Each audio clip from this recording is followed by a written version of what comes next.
আকৌ হুকহুকাই কান্দি উঠিলে জুবিন গাৰ্গৰ পত্নী গৰিমা শইকীয়া গাৰ্গে। নমস্কাৰ, মই পৰিস্মিতা, আপুনি চাই আছে পিপলছ টিভি। মানুহৰ কথা, মানুহৰ ব্যথা। যেহেতু ফাষ্টেগ আদালতত চলি আছে জুবিন গাৰ্গৰ ঘটনাৰ বিচাৰ প্ৰক্ৰিয়া আৰু জুবিন গাৰ্গৰ পত্নী গৰিমা শইকীয়া গাৰ্গ প্ৰত্যেকটো দিনতেই আদালতত উপস্থিত হৈছে। আদালতৰ বাহিৰত এতিয়া গৰিমা শইকীয়া গাৰ্গে হুকহুকাই কান্দি উঠিছে। কান্দি কান্দি সংবাদ মাধ্যমৰ আগত কেইবাটাও বিশেষ মন্তব্য কৰিছে। কিয় কান্দি উঠিলে গৰিমা শইকীয়া গাৰ্গে আমি এই মুহূৰ্তত জনোৱাৰ চেষ্টা কৰিছো। এই মুহূৰ্তত আমি জনোৱাৰ চেষ্টা কৰিছো প্ৰতিগৰাকী দৰ্শকক। জীৱনত কেতিয়াও বিচৰা নাছিলো এনেকুৱা এটা দিন আহিব। এইবোৰ বস্তু এনেকৈ নালাগিছিল। এয়া বহু কষ্টকৰ সময়। এয়া মোৰ নিজৰ লগত এক মানসিক যুদ্ধ।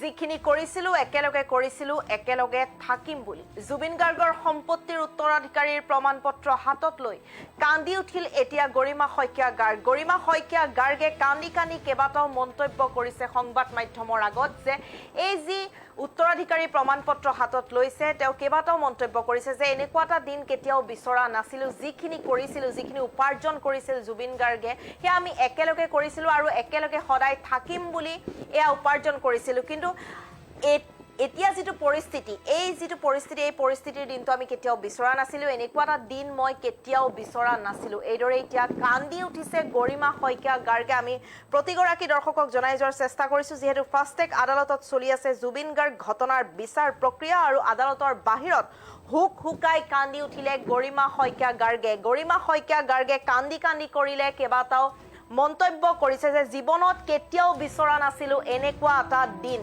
এইবোৰ বস্তু এনেকৈ নালাগিছিলে। এয়া বহু কষ্টকৰ সময়।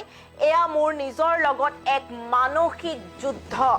যিখিনি কৰিছিলো একেলগে থাকিম বুলি কৰিছিলো। আৰু এইদৰে কান্দি উঠিছে জুবিন গাৰ্গৰ পত্নী গৰিমা শইকীয়া গাৰ্গ। গৰিমা শইকীয়া গাৰ্গৰ মন্তব্য আছে। মন্তব্যত কেইবাটাও তেওঁ বিশেষ কথা উল্লেখ কৰিছে, আমি জনোৱাৰ চেষ্টা কৰিছো।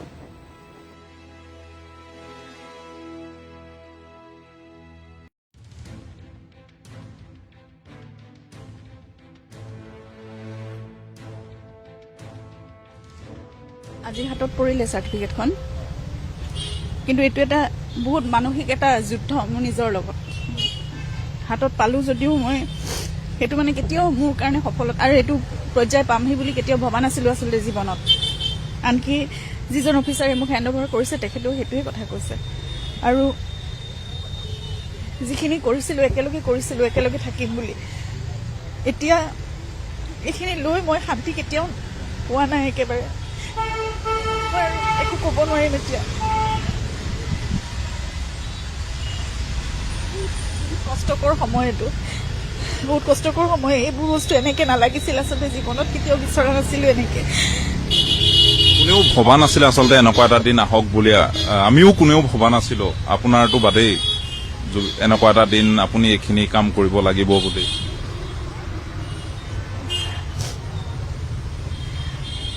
কামখিনি কৰি দিছে কোৰ্টে, ধন্যবাদ জনাইছো কোৰ্টক। আৰু কি ক'ম আৰু বাকী তেওঁৰ কামখিনি কৰি যাবলৈ এতিয়া চেষ্টা কৰিম। সেইটোৱে আৰু তেওঁ যিখিনি বিচাৰিছিলে সেইখিনি কাম তেনেকৈ কৰি যাবলৈ চেষ্টা কৰিম। তেওঁ যেনেকৈ কৈছিলে নিজৰ কাৰণে একো নাৰাখো, ময়ো একো ৰাখি নাযাওঁ। এই সকলোবোৰ যেনেকৈ পাৰো নিজৰ দায়িত্ব কৰ্তব্যখিনি পৰিয়ালৰ প্ৰতি কৰি মই যেনেকৈ তেওঁ মানুহৰ বাবে বিচাৰিছিলে সেইখিনি মাত্ৰ মোক গাইডেঞ্চ দি যাওক তেওঁ। সেইটোৱে মই কামনা কৰিছো, মই প্ৰাৰ্থনা কৰিছো। সেইখিনি গাইডেঞ্চ দিলে মই তেনেকৈ কৰি যাম। সকলোখিনি তেনেধৰণে ৰাখিছিলে তেওঁ। সকলো নিজৰ কাৰণে একো চিন্তাই নকৰিলে আচলতে ভালকে। আৰু ময়ো আচলতে ইমান তেনেকুৱা ধৰণৰ নাছিলো। মই তেওঁ যেনেকে আছিলে তেওঁৰ লগত মই তেনেকেই থাকিবলৈ শিকিলো। আৰু সকলোবোৰ আচলতে বেলেগে চব চলাই থাকিলে, কথাবোৰ চব তেনেকুৱা হৈ থাকিলে, খেলি মেলি। আমাৰে ভুল হ'ল এইবোৰ বস্তু। আমি বিশ্বাস কৰিব নালাগিছিল মানুহক, আমি বিশ্বাস কৰিব নালাগিছিল। আজি হাতত পৰিলে চাৰ্টিফিকেটখন, কিন্তু এইটো এটা বহুত মানসিক এটা যুদ্ধ মোৰ নিজৰ লগত। হাতত পালো যদিও মই সেইটো কেতিয়াও মোৰ কাৰণে সফলতা আৰু এইটো পৰ্যায় পামহি বুলি কেতিয়াও ভবা নাছিলো আচলতে জীৱনত। আনকি যিজন অফিচাৰে মোক হেণ্ড অভাৰ কৰিছে তেখেতেও সেইটোৱে কথা কৈছে। আৰু যিখিনি কৰিছিলো একেলগে থাকিম বুলি, এতিয়া এইখিনি লৈ মই শান্তি কেতিয়াও পোৱা নাই। একেবাৰে একো ক'ব নোৱাৰিম এতিয়া। কষ্টকৰ সময় এইটো, বহুত কষ্টকৰ সময়। এইবোৰ বস্তু এনেকে নালাগিছিল আচলতে, জীৱনত কেতিয়াও বিচৰা নাছিলো এনেকে। কোনেও ভবা নাছিলে আচলতে এনেকুৱা এটা দিন আহক বুলি। আমিও কোনেও ভবা নাছিলো, আপোনাৰতো বাদেই, এনেকুৱা এটা দিন আপুনি এইখিনি কাম কৰিব লাগিব বুলি।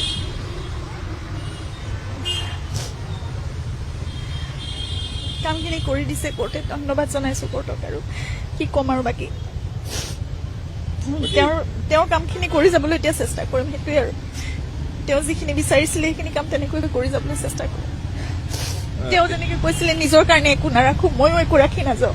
এই সকলোবোৰ যেনেকৈ পাৰো নিজৰ দায়িত্ব কৰ্তব্যখিনি পৰিয়ালৰ প্ৰতি কৰি, মই যেনেকে তেওঁ মানুহৰ বাবে বিচাৰিছিলে সেইখিনি মাত্ৰ মোক গাইডেন্স দি যাওক তেওঁ, সেইটোৱে মই কামনা কৰিছো, মই প্ৰাৰ্থনা কৰিছো। সেইখিনি গাইডেন্স দিলে মই তেনেকৈ কৰি যাম সকলোখিনি। তেনেধৰণে ৰাখিছিলে তেওঁ, সকলো নিজৰ কাৰণে একো চিন্তাই নকৰিলে আচলতে ভালকে। আৰু ময়ো আচলতে ইমান তেনেকুৱা ধৰণৰ নাছিলো। মই তেওঁ যেনেকে আছিলে তেওঁৰ লগত মই তেনেকেই থাকিবলৈ শিকিলো। আৰু সকলোবোৰ আচলতে বেলেগে চব চলাই থাকিলে, কথাবোৰ চব তেনেকুৱা হৈ থাকিলে, খেলি মেলি। আমাৰে ভুল হ'ল এইবোৰ বস্তু। আমি বিশ্বাস কৰিব নালাগিছিল মানুহক, আমি বিশ্বাস কৰিব নালাগিছিল। আজি হাতত পৰিলে চাৰ্টিফিকেটখন, কিন্তু এইটো এটা বহুত মানসিক এটা যুদ্ধ মোৰ নিজৰ লগত। হাতত পালো যদিও মই সেইটো মানে কেতিয়াও মোৰ কাৰণে সফলতা আৰু এইটো পৰ্যায় পামহি বুলি কেতিয়াও ভবা নাছিলো আচলতে জীৱনত। আনকি যিজন অফিচাৰে মোক হেণ্ড অভাৰ কৰিছে তেখেতেও সেইটোৱে কথা কৈছে। আৰু যিখিনি কৰিছিলো একেলগে থাকিম বুলি, এতিয়া এইখিনি লৈ মই শান্তি কেতিয়াও পোৱা নাই একেবাৰে। মই একো ক'ব নোৱাৰিম এতিয়া। কষ্টকৰ সময় এইটো, বহুত কষ্টকৰ সময়। এইবোৰ বস্তু এনেকে নালাগিছিল আচলতে, জীৱনত কেতিয়াও বিচৰা নাছিলো এনেকে। কোনেও ভবা নাছিলে আচলতে এনেকুৱা এটা দিন আহক বুলি। আমিও কোনেও ভবা নাছিলো, আপোনাৰতো বাদেই, এনেকুৱা এটা দিন আপুনি এইখিনি কাম কৰিব লাগিব বুলি।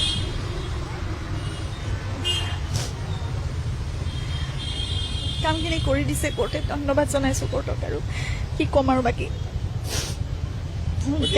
তেওঁৰ কামখিনি কৰি যাবলৈ এতিয়া চেষ্টা কৰিম, সেইটোৱে আৰু। তেওঁ যিখিনি বিচাৰিছিলে সেইখিনি কাম তেনেকৈ কৰি যাবলৈ চেষ্টা কৰিম। তেওঁ যেনেকে কৈছিলে নিজৰ কাৰণে একো নাৰাখো, ময়ো একো ৰাখি নাযাওঁ। এই সকলোবোৰ যেনেকৈ পাৰো নিজৰ দায়িত্ব কৰ্তব্যখিনি পৰিয়ালৰ প্ৰতি কৰি, মই যেনেকে তেওঁ মানুহৰ বাবে বিচাৰিছিলে সেইখিনি মাত্ৰ মোক গাইডেন্স দি যাওক তেওঁ, সেইটোৱে মই কামনা কৰিছো, মই প্ৰাৰ্থনা কৰিছো। সেইখিনি গাইডেন্স দিলে মই তেনেকৈ কৰি যাম সকলোখিনি। তেনেধৰণে ৰাখিছিলে তেওঁ, সকলো নিজৰ কাৰণে একো চিন্তাই নকৰিলে আচলতে ভালকে। আৰু ময়ো আচলতে ইমান তেনেকুৱা ধৰণৰ নাছিলো। মই তেওঁ যেনেকে আছিলে তেওঁৰ লগত মই তেনেকেই থাকিবলৈ শিকিলো। আৰু সকলোবোৰ আচলতে বেলেগে চব চলাই থাকিলে, কথাবোৰ চব তেনেকুৱা হৈ থাকিলে, খেলি মেলি। আমাৰে ভুল হ'ল এইবোৰ বস্তু। আমি বিশ্বাস কৰিব নালাগিছিল মানুহক, আমি বিশ্বাস কৰিব নালাগিছিল। আজি হাতত পৰিলে চাৰ্টিফিকেটখন, কিন্তু এইটো এটা বহুত মানসিক এটা যুদ্ধ মোৰ নিজৰ লগত। হাতত পালো যদিও মই সেইটো মানে কেতিয়াও মোৰ কাৰণে সফলতা আৰু এইটো পৰ্যায় পামহি বুলি কেতিয়াও ভবা নাছিলো আচলতে জীৱনত। আনকি যিজন অফিচাৰে মোক হেণ্ড অভাৰ কৰিছে তেখেতেও সেইটোৱে কথা কৈছে। আৰু যিখিনি কৰিছিলো একেলগে থাকিম বুলি, এতিয়া এইখিনি লৈ মই শান্তি কেতিয়াও পোৱা নাই একেবাৰে। মই একো ক'ব নোৱাৰিম এতিয়া। কষ্টকৰ সময় এইটো, বহুত কষ্টকৰ সময়। এইবোৰ বস্তু এনেকে নালাগিছিল আচলতে, জীৱনত কেতিয়াও বিচৰা নাছিলো এনেকে। কোনেও ভবা নাছিলে আচলতে এনেকুৱা এটা দিন আহক বুলি। আমিও কোনেও ভবা নাছিলো, আপোনাৰতো বাদেই, এনেকুৱা এটা দিন আপুনি এইখিনি কাম কৰিব লাগিব বুলি।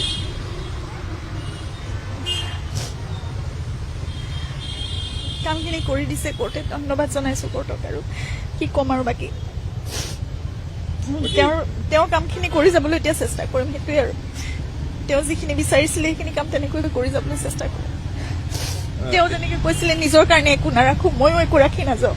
এই সকলোবোৰ যেনেকৈ পাৰো নিজৰ দায়িত্ব কৰ্তব্যখিনি পৰিয়ালৰ প্ৰতি কৰি, মই যেনেকে তেওঁ মানুহৰ বাবে বিচাৰিছিলে সেইখিনি মাত্ৰ মোক গাইডেন্স দি যাওক তেওঁ, সেইটোৱে মই কামনা কৰিছো, মই প্ৰাৰ্থনা কৰিছো। সেইখিনি গাইডেন্স দিলে মই তেনেকৈ কৰি যাম সকলোখিনি। তেনেধৰণে ৰাখিছিলে তেওঁ, সকলো নিজৰ কাৰণে একো চিন্তাই নকৰিলে আচলতে ভালকে। আৰু ময়ো আচলতে ইমান তেনেকুৱা ধৰণৰ নাছিলো। মই তেওঁ যেনেকে আছিলে তেওঁৰ লগত মই তেনেকেই থাকিবলৈ শিকিলো।